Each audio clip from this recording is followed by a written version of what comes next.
thing most didn't know about Navalny was his involvement with the CIA and MI6. People in our government will take it to the grave that he was not, but it isn't a stretch knowing that Yale has always been the fishing grounds for the CIA. Remember Bush Jr. talking about the old Skull and Bones? So secret you can't talk about it? You were both in Skull and Bones, the secret society. It's so secret we can't talk about it. What does that mean for America? Well, Navalny was invited for a fellowship at Yale in 2010 as a young dissenting lawyer and has done nothing but politics against Putin ever since. It turns out his so-called grassroots organization has its real roots in the United States as well.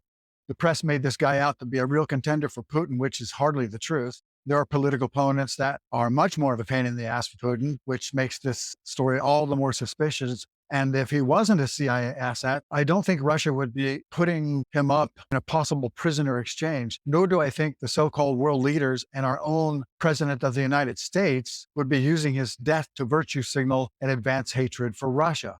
It's not as if the CIA were operating in Ukraine at the Russian border or anything like the Times reported. One would think the voice of reason would have prevailed in Western leadership and at least wait for conclusive evidence, but instead we were treated to this.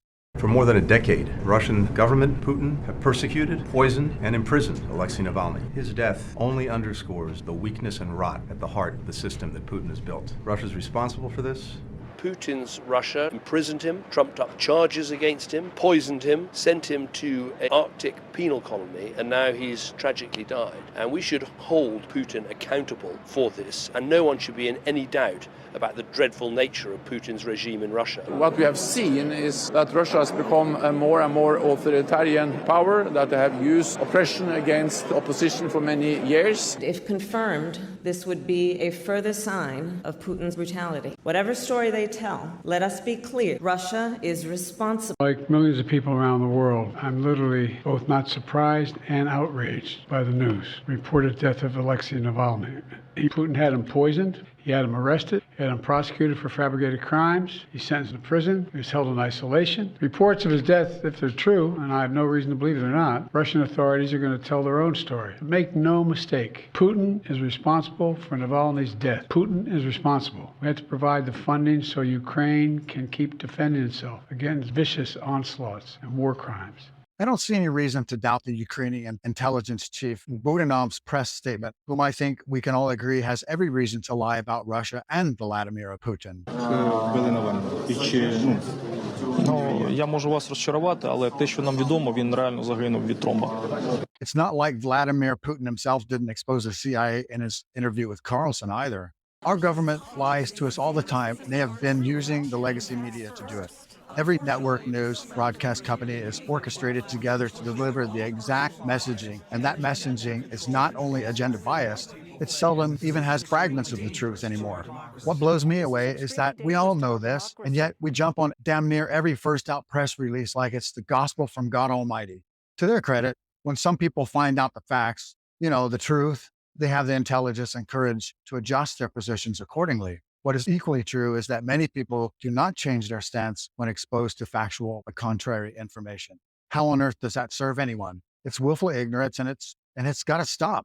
We have to start thinking for ourselves and believing what we see instead of what we have been told. It is time for everyone everywhere, not just Americans, to question every single thing they have been told, especially if it does not align with your own morals and ethics.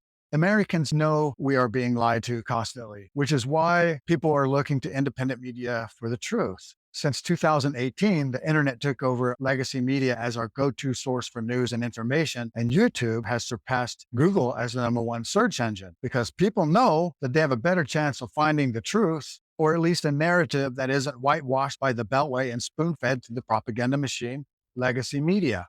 The White House will discount everything outside their own narrative as misinformation, but as usual, the neocons that try so hard to convince you that they have their finger on the pulse of America doesn't think you are smart enough to make up your own mind.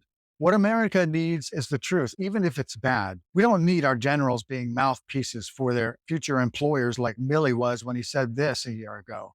Russia has lost. They've lost strategically, operationally, and tactically, and they are paying an enormous price on the battlefield. But until Putin ends his war of choice, the international community will continue to support Ukraine with the equipment and capabilities it needs to defend itself. Most of the movement is in the vicinity of Bakhmut, but as a very significant grinding battle of attrition with very high casualties, especially on the Russian side. Bakhmut, the town Millie was talking about, was nothing like that. It was a Russian killing field. Let me tell you something. It wouldn't have hurt Zelensky to have read The Art of War. I say Zelensky because I doubt there's a general or field officer in any military, in any country, that does not have a copy right next to their Bible. General Alexander Pavlyuk, the general that repelled Russians' initial advance without Western weapons, I might add, appeared to know his way around the battlefield, which is why I figured he wasn't calling the shots when they refused to give up any ground in Bakhmut, to fall back and regroup and reinforce their rear. Turns out they didn't even have a rear to fall back to. One of the first things you read and hopefully learn in The Art of War is to know your enemy. Looking back, we now know even we didn't know the Russians as well as we thought.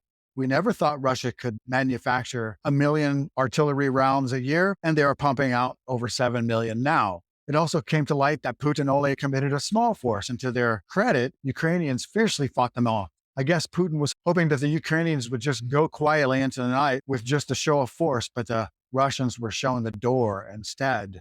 Greed is a very powerful motivator, and Zelensky thought he had an open checkbook for as long as he needed and as many weapons as he needed. The West knew how to play him like a fiddle, and unfortunately for him, and even more for his country that trusted him on his campaign promises of peace, Putin knew how to play him as well. As soon as Putin figured out Pavlyuk was no longer calling the shots, he quickly mastered the art of Zelensky. Once he figured Zelensky had adopted a don't give up an inch of Ukraine territory without knowing how to hold it, it was just simply a matter of strategy to use that against him.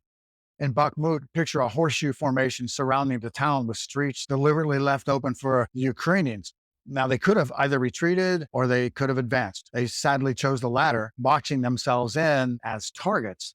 The last month of fighting in Bakhmut saw 36,000 Ukrainian soldiers get killed with that strategy. They started with an army of 750,000, so how long can they keep up fighting with those kind of losses? As it is right now, the Ukrainians are redefining what fighting age means. They're grabbing anyone they can right off the streets right now and shoving them into the meat grinder after only about 8 days of training. They don't care how old you are anymore. The average age of the tank driver is 47, with the oldest one around my age. The youngest reported being sent to the front line was about 15, and all of them are terrified. They've seen the obituaries and the funerals just like we have, and they know the losses, and they know if something doesn't change quick, they're going to be next. And they know, sadly, nothing's going to change. They can't desert, they can't surrender because those Azov Nazis the Western media said doesn't even exist are positioned in the rear to make sure that they don't. If they try to desert or surrender, they will be shot right there on the spot by the non-existent Nazis. Imagine sitting in a coffee shop with your family celebrating your 16th birthday and being dragged out against your will, and 8 days later being forced into the reality that you will either die facing the Russians in battle or get shot by the Azovs if you try to run. When I learned they were sending young women to the front, that was it for me. I feel strongly, with very few exceptions, that the battlefield is no place for women. This has nothing to do with women serving. I have no problem with women being fighter pilots, intelligence officers, etc. But when it comes to ground war, the physical demands make it impractical for women and is simply out of the question, even before we get to the higher morality issues of sending women to die in battle, and die they will.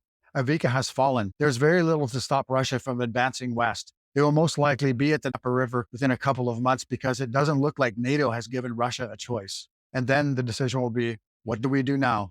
Are we going to get some sort of settlement arrangement? Or does the United States, Great Britain, and his friends in Western Europe try to turn Western Ukraine into a guerrilla warfare state that is constantly lobbing missiles or performing acts of sabotage or terror against Russia? No doubt our Washington war whores would love an Afghan-type extended conflict to feed the machine, but I doubt Putin will allow that to happen. Now, if it turns out to be something cannot be resolved, then the Russians have the military power and the capability to go all the way to the Polish border. But that's not something they want to do. Poles don't want it, Russians don't want it, and we shouldn't want them to do it either. Poland is a member of NATO, and that inevitably means American boots on the ground. I don't think the average American wants to go to war with anyone, let alone Russia. And you can see for yourself from the Russian head of state in the Carlson interview, they don't want to go to war with us either. It is clear that the policy of economically sanctioning sovereign nations or bombing them into submission under the false pretense of liberation has not worked. And if we were to be honest, by definition has failed and made the world a very unstable place.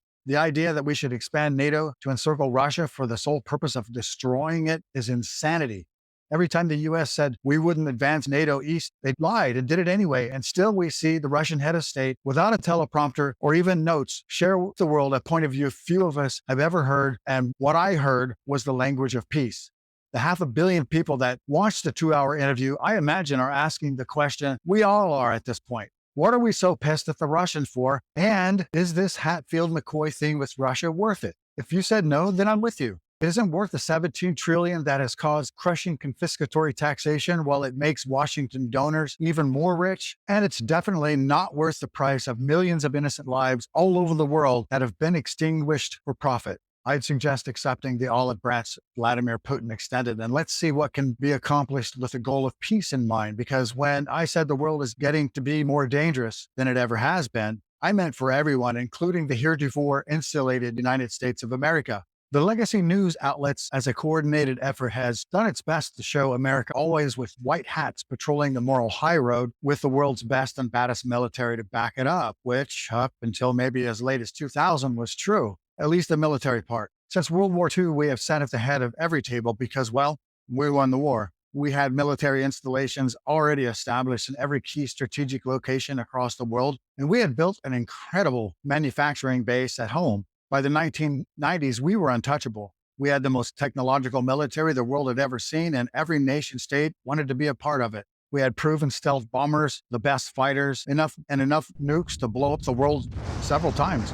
We could make the world do what we wanted and never get our hands dirty. Our intelligence operations were so effective we could overthrow a government without ever committing American forces by instigating civil wars, economic hardships through leveraged infrastructure loans, or those famous sanctions for any made-up reason at all. And it worked. For decades, we did as we damn well pleased with impunity because there wasn't a single thing anyone could do about it. Even the mighty USSR couldn't touch us anymore. We had achieved what no nation had before, global land, sea, and air superiority. But that was then. Today, every nation that has not fallen under the complacency of the NATO umbrella, such as France, Germany, and England, has been for the last 30 years consolidating their territories and building their own militaries. Russia today is nearly at full military capacity, and they have several facilities manufacturing arms 24/7. Their initial Ukrainian assault wave has been pulled from the front, retrained, and rested. 50,000 men a month are voluntarily leaving their jobs to take up military pay to defend Mother Russia. 300,000 reservists, which are former soldiers, have been called up and are being retrained, which will bring a total of around 1.2 million Russian troops battle ready by August or September. It should make everyone uneasy. They have stockpiled for 36 months of intense battle, and you should know they didn't do it for Ukraine. Macron said recently at a meeting he hosted that while there is no clear consensus to send troops to Ukraine, it shouldn't be ruled out. On a personal note, I'd like to know what troops he's talking about. Is he talking about his own troops that just got their asses handed to them in Niger? Or maybe he's talking about Germany with their schnitzel-eating fat asses trying to maintain of what's left of a decimated military. Or maybe he's talking about England, who is even weaker than France and can't seem to get their Lilliputian navy out of dry dock. It doesn't matter anyway, because it didn't take long for other Western leaders to summarily dismiss the idea and distance themselves publicly because they all know better. Shortly after Macron's ambition got the better of him, Vladimir Putin addressed the Russian General Assembly in what amounts to a State of the Union. In that address, he went on for 2 hours. He wasn't shy about flexing for the West, though. Заговорили о возможности отправки на Украину натовских военных контингентов. Но мы помним судьбу тех, кто направлял когда-то свои контингенты на территорию нашей страны.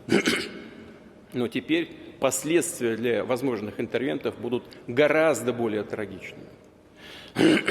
Они тоже есть оружие, да знают об этом, сейчас только я сказал, тоже есть оружие, которое может поражать цели на их территории. И что все они придумывают сейчас, чем пугают весь мир, что все это реально грозит конфликтом с использованием ядерного оружия, а значит уничтожением цивилизации. Они чего, этого не понимают, что ли? For those that think the man is bluffing, I humbly ask you to reconsider your error in thinking. Russia has made it clear from the beginning that the deployment of NATO conventional forces to Ukraine would be a red line that would lead to direct conflict with Russia, which would end up in a general nuclear war. The West doesn't believe Russia would ever launch a nuclear strike, and as usual, they haven't thought things through. Sadly, our military is in dire need of a rapid restock, and we have no surge capacity. As it is, we are nearly exclusively an air and sea military, and we don't even know if our missiles even work. We haven't tested anything in decades. Britain just did a test on the aging Triton missile launched from a submarine, which failed for a second time. Lockheed Martin made those, so you had better hope we don't encounter the same projectile dysfunction when we need it.